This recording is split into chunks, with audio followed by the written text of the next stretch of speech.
Ici le Last Geek Hero qui vous salue. Après une longue attente de 1 mois, de 2 mois, de 11 mois, j'ai décidé de me rattraper du mieux que je pouvais et de vous livrer la 3e partie de mon dossier vidéo sur Batman, la série animée. Précédemment, nous avions vu ensemble comment le projet a germé dans l'esprit des studios et qui étaient les génies aux manettes de ce show. C'est donc une équipe investie, soucieuse de livrer une relecture du Chevalier Noir qui marquera une génération. Et quoi de mieux quand on revisite un mythe moderne que de se réapproprier l'œuvre dans son ensemble, à commencer par les personnages. Comme vous avez patienté bien sagement, je vais vous dresser la liste des personnages les plus marquants de la série. Cette 3e partie sera consacrée aux good guys, aux héros, aux main characters, aux gentils quoi. Autant commencer par le commencement. Qui êtes-vous ?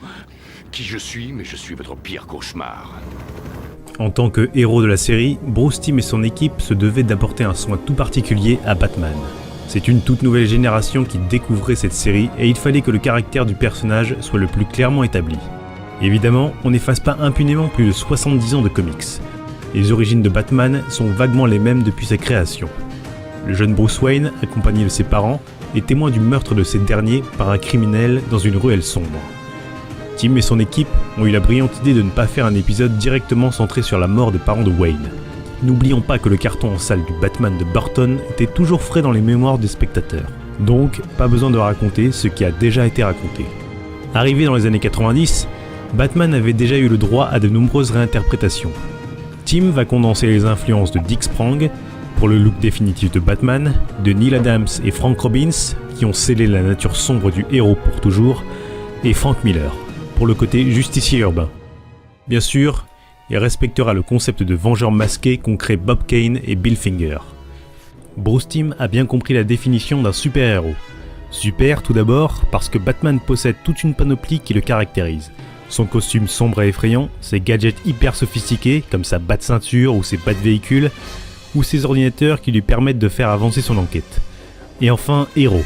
Parce que Batman est un personnage très intelligent, on le surnomme d'ailleurs le plus grand détective du monde, expert en infiltration et se révèle un combattant hors norme. Mais surtout, il mettra tous ses talents au service de la justice. Ce respect du matériau de base a permis à Batman de rafraîchir son statut d'icône et d'offrir une vision inédite à ses fans. La possibilité de voir un Batman en mouvement se déplaçant comme une ombre dans les gratte-ciel de Gotham. Quant à son alter ego Bruce Wayne, bien que moins présent dans la série, il reste intéressant. Qui croirait que le justicier de Gotham est en réalité ce playboy milliardaire, égocentrique et coureur ? Bruce, je suis ravie de vous connaître. Il est merveilleux. Oh, Bruce, tu es si beau. S'il vous plaît, monsieur Wayne, acceptez-vous de dîner avec moi ? J'ai pris toutes les économies. Bruce est la couverture idéale pour ses activités nocturnes. Au fil des épisodes, on en saura un peu plus sur la jeunesse de Bruce. D'une part grâce à ses cauchemars récurrents, qui nous portent à croire que ce type n'est pas très stable, et aussi par ses divers entraînements autour du monde. Quand il est Bruce Wayne, il est ce type qui, sous ses airs de gendre idéal, n'assume pas la mort de ses parents et montre des signes de faiblesse typiques d'un être humain. Tout le contraire de Batman en somme.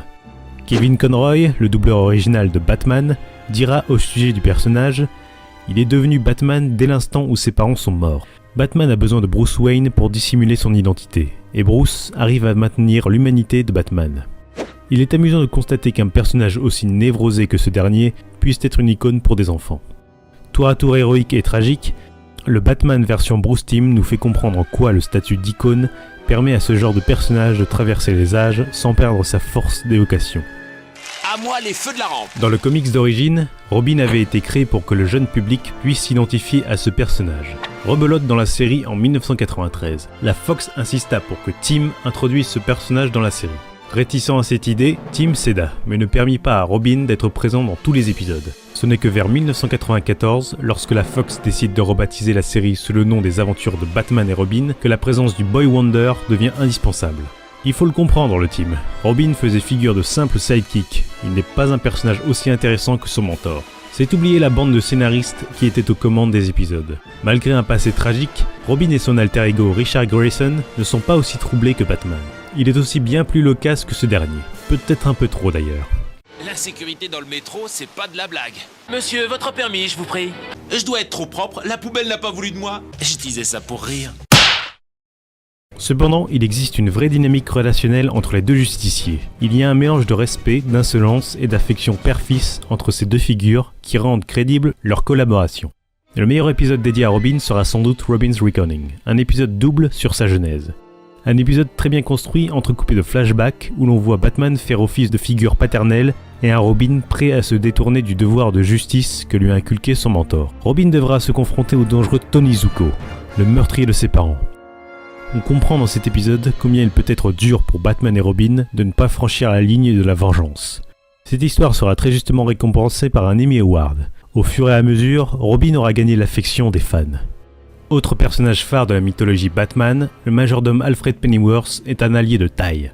Bien loin du personnage bouffon des origines et plutôt orienté vers le Bernardo de Zorro ou le Q de James Bond, Alfred joue un double rôle. Il seconde Batman dans ses aventures et il s'assure que Bruce Wayne conserve son identité. Ce qui fait d'Alfred un pilier fondateur pour le Chevalier Noir. Tim et son équipe se sont assurés qu'Alfred reste en constant décalage avec son maître. Il a une façon bien à lui de désamorcer les situations les plus tendues.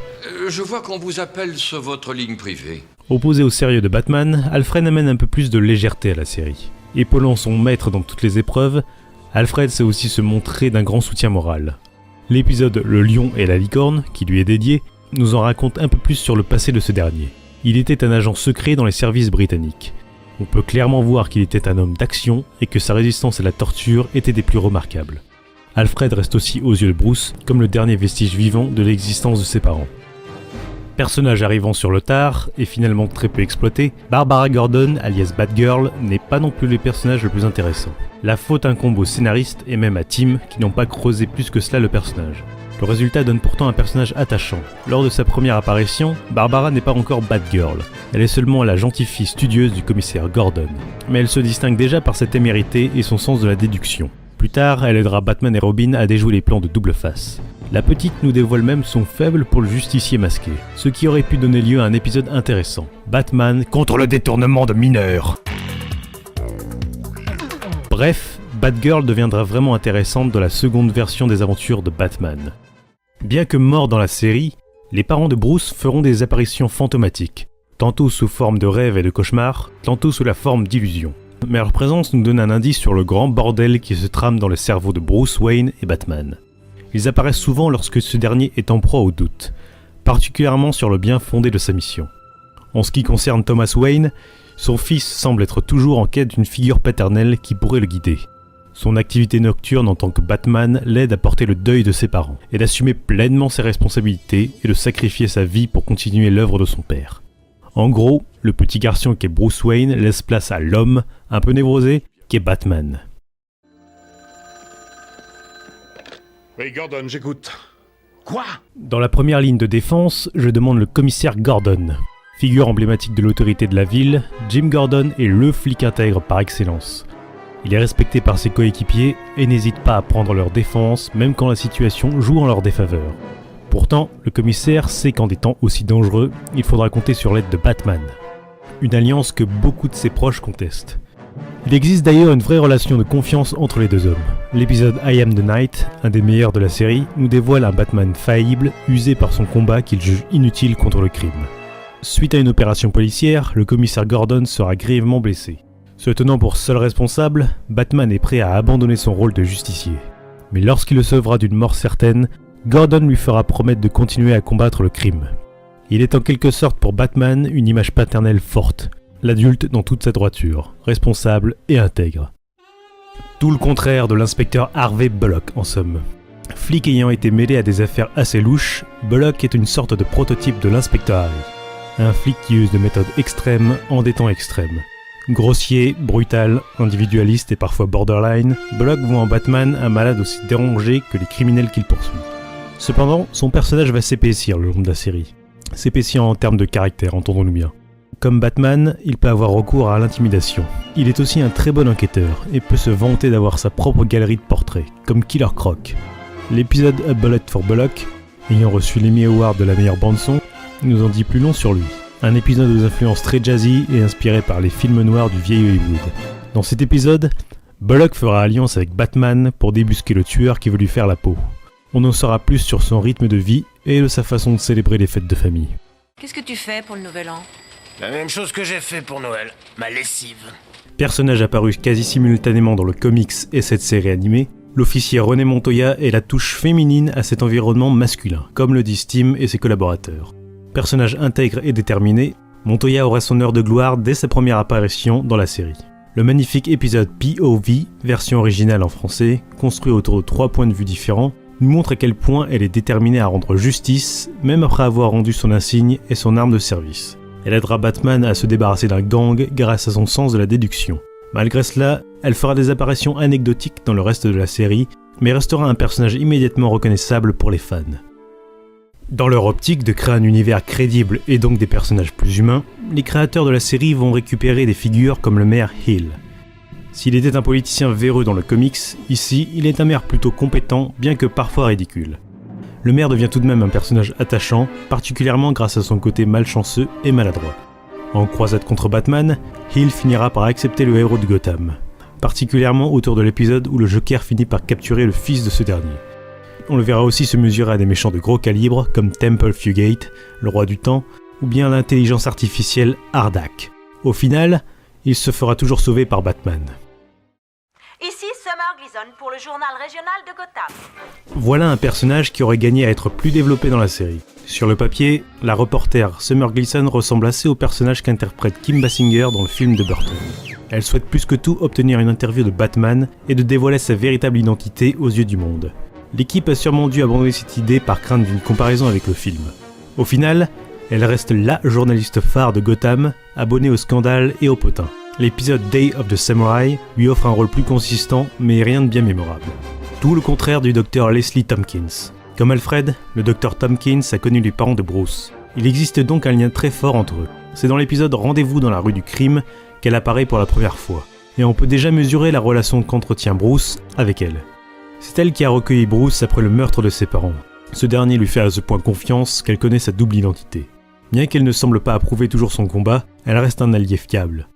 Elle n'hésite pas à se mettre en danger pour sauvegarder un quartier gangréné par la violence et la corruption. Elle sera aussi d'un grand secours à Bruce lorsque celui-ci deviendra aveugle. De façon réciproque, Batman n'hésite pas une seconde à lui venir en aide, comme dans l'épisode Paging the Crime Doctor. Leslie Tompkins est un personnage qui aide Batman à s'humaniser et à lui donner un véritable background, comme lors de cette transition touchante où le docteur réconforte le jeune Bruce Wayne. À l'avoir évolué dans les décors les plus sinistres de Gotham, on peut comprendre quel lien existe entre ces deux sauveurs et ce qui fait que leurs idéaux se rejoignent. Dans un registre plus glamour, il ne faut pas oublier que Bruce doit garder un semblant de vie privée. On peut voir dans plusieurs épisodes le côté playboy de Bruce. Il est normal qu'il ait une prétendante dans son harem. Veronica Vreeland, gosse de riche et faisant partie du gratin de Gotham, est la couverture parfaite. À 1000 lieues de l'univers de Bruce, elle l'aide indirectement à entretenir cette fausse image de milliardaire dilettante. La plupart du temps, non à chaque fois en fait, cette dinde se retrouve au mauvais endroit, au mauvais moment. Manipulée par le Chapelier Fou, capturée par le Pingouin ou cambriolée par Catwoman. Elle aura l'honneur d'apparaître dans un des épisodes les plus loufoques de la série, Harley's Holiday. Embarquée de force par Harley Quinn, elle se retrouvera à faire le tour de la ville, poursuivie par Batman, les flics, la pègre de Gotham et le père de Veronica, complètement barré. Si le personnage possède une véritable épaisseur, il est dommage qu'on n'en sache pas plus sur sa relation avec Wayne. À travers ses aventures, Batman fera la rencontre d'autres défenseurs de la justice. Le cas du fantôme gris est le plus intéressant. L'épisode Beware the Grey Ghost, dans lequel il fera son unique apparition au sein de la série, est une réussite sur le plan de l'animation, du scénario, de la bande-son et de l'ambiance. La classe totale quoi. Dans cet épisode, véritable hommage à la culture pop venant des comics et des films de genre des années 30, Batman va faire la rencontre de Simon Trent, un vieil acteur qui jouait dans la série Le Fantôme Gris, série qu'appréciait Bruce Wayne étant enfant. Batman enquêtera avec lui sur un criminel appelé le Plastiqueur Fou. Remarquablement bien écrit, l'épisode est une mise en abîme sur la série elle-même. Elle rend aussi hommage à Adam West, l'ancien interprète du Batman des années 60, qui double et prête ses traits au Fantôme Gris. Le Fantôme Gris est lui-même inspiré de comics comme The Shadow, Spirit, Sandman ou encore Le Fantôme. Autant d'œuvres matricielles qui ont généré Batman.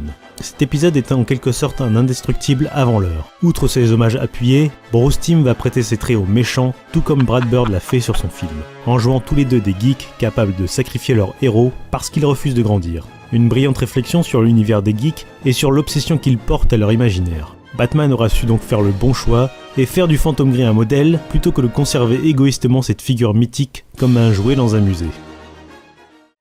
Autre héros de la mythologie DC, Jonah Hex. Dans le comics, il est le héros de la série All-Star Western. Avec Zatanna, c'est donc le seul héros d'un univers différent qui apparaît dans Batman. Il apparaîtra dans l'épisode Showdown, où Batman va se laisser raconter une vieille histoire par un de ses pires ennemis, Ra's al Ghul. Chasseur de primes défiguré par on ne sait quel combat, X nous apparaît tout de suite comme un personnage extrêmement charismatique. L'épisode nous offre rien de moins qu'un des meilleurs morceaux de bravoure de la série, où X va devoir se battre contre un des rejetons de Ra's.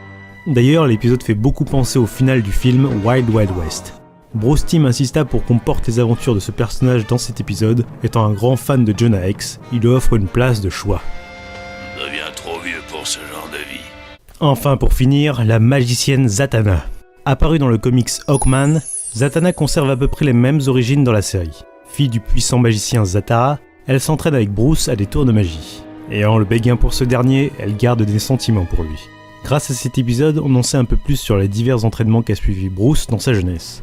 Même si la série met de côté son aspect magicienne, pour n'en faire qu'une prestidigitatrice de music-hall, Zatanna reste un personnage intéressant.